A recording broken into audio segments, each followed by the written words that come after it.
Hello, friends. This is Dave Hurwitz, executive editor at ClassicsToday.com. I was doing random reviews from the overflow room, and we're in the letter K, and I came across some discs by a guy who I think is kind of interesting to consider. I mentioned him once before, but in this case, as an example of a failed artist cult. Usually, artist cults get started and they're self-perpetuating. They never go away. They never go away because there's never any shortage of ignorant, desperate people who need somebody to worship. This is still the case, of course. But for some reason, this guy never quite caught on. That doesn't mean that there aren't ignorant, desperate people who still think he's, the be-all and end-all of music, but they're not organized. They're just lonely and sad and isolated. And the person in question is the German conductor Oswald Kabasta. There he is. And here he is on Music and Arts with broadcast recordings of the Eroica, Dvorak's New World Symphony, and Bruckner's Fourth. Of course, he did Bruckner. He was an Austrian conductor. He was born in 1896, and he died in 1946 in circumstances we shall consider momentarily. He had a brief but successful career. He basically made music in Vienna. He conducted the world premiere of Franz Schmidt's Book of the Seven Seals. He was a pupil of Schmidt. He succeeded, I believe it was Sigmund von Hausegger, was, a charming guy, as head of the Munich Philharmonic in 1938. That was a fateful year, you may recall. Kabasta was an enthusiastic Nazi. Later at his denazification hearings, he said he was not inwardly a Nazi, only outwardly. He signed all of his correspondence, Heil Hitler. He was a serious card-carrying Nazi. And at the end of the war, he was stripped of his positions by the denazification authorities and reduced to the status of common laborer. Well, common laborer. In German, particularly, if you were a conductor, if you were an artist, the preserver of holy German art, etc., to be reduced to the status of common laborer was about as devastating a thing as you could do to the guy. And so in 1946, he took a pile of pills and committed suicide. He actually had a suicide pact with his wife. She survived, at least until her second attempt, a few months later. Anyway, so that was the end of his career. He made a few recordings in the 78 era, and there are these broadcast recordings from the 1940s. Not a huge legacy.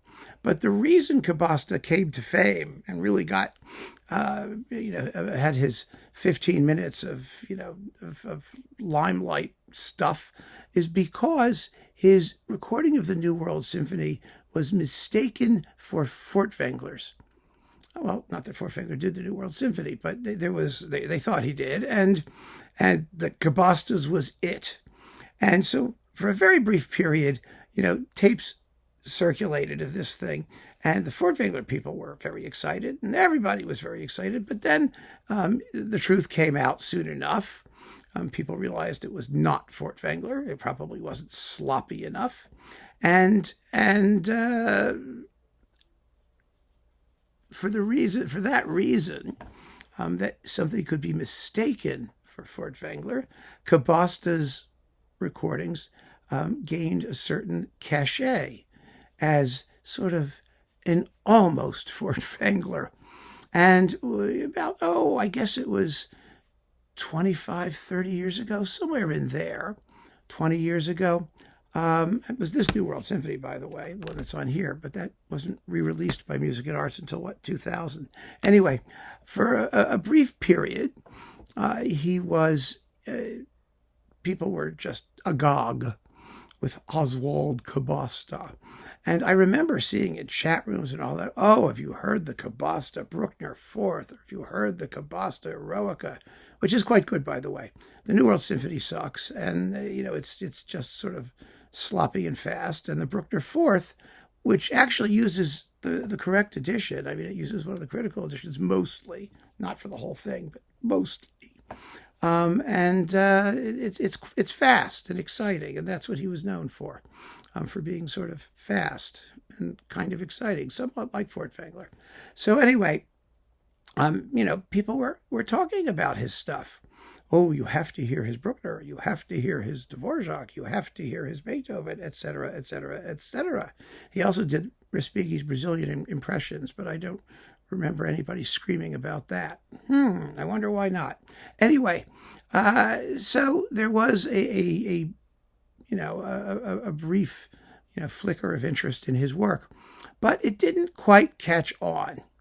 And I think the reason it didn't quite catch on, well, I think there are a bunch of reasons.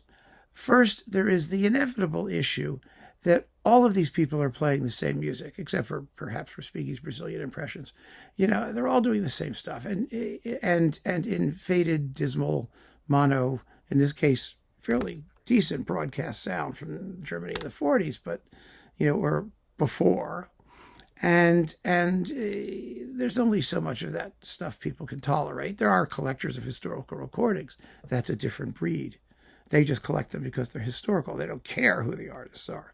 They just want to hear everything in dim, horrible sound. So that's number one. Number two, it could just be, possibly, that he was not, as an interpreter, interesting enough to justify the attention. He might have been, too good in the sense that, unlike Furtwängler, there were not a multiplicity of lousy sounding, indifferently played Kabasta recordings that you could paw through in search of the holy grail, the one that actually worked, that everybody got right. That may be part of it. I think part of it is that there's only room for a certain number of cranky old German Nazis in the cult universe. I really actually believe that, and Furtwängler's the one. Furtwängler, of course, wasn't a Nazi, but he was, certainly an enabler of the regime and a collaborator, in that sense, whatever his personal views of the political realities were. And he was a great conductor. I mean, I joke about him all the time, of course, because his legacy is so messed up. But he was a tremendous musician, and he's the one that's been chosen. I mean, Karl Böhm was happily denazified and enjoyed a fabulous career afterwards. A lot of conductors who were there. I mean, Karajan, of course, is the case in point, who was a card-carrying Nazi and went on to have an amazing career, but has somehow avoided also being a cult figure, maybe because there are just too many recordings. There's no effort involved. There really isn't. And part of the joy of being in a cult is that the effort involved is at some point rewarded, which is true of the Furtwängler cult. It's not true of the Kabasta cult, because you find whatever you can find here and there, and there's just not enough of it. There really, really isn't enough of it. And he was, after all, a Nazi. And it's much easier if your cult figure has some redeeming personal qualities. I mean, the whole thing about Furtwängler is that he was a controversial Nazi. I mean, he wasn't a Nazi. I mean, I keep saying that. But he was a controversial participant in the politics of that era.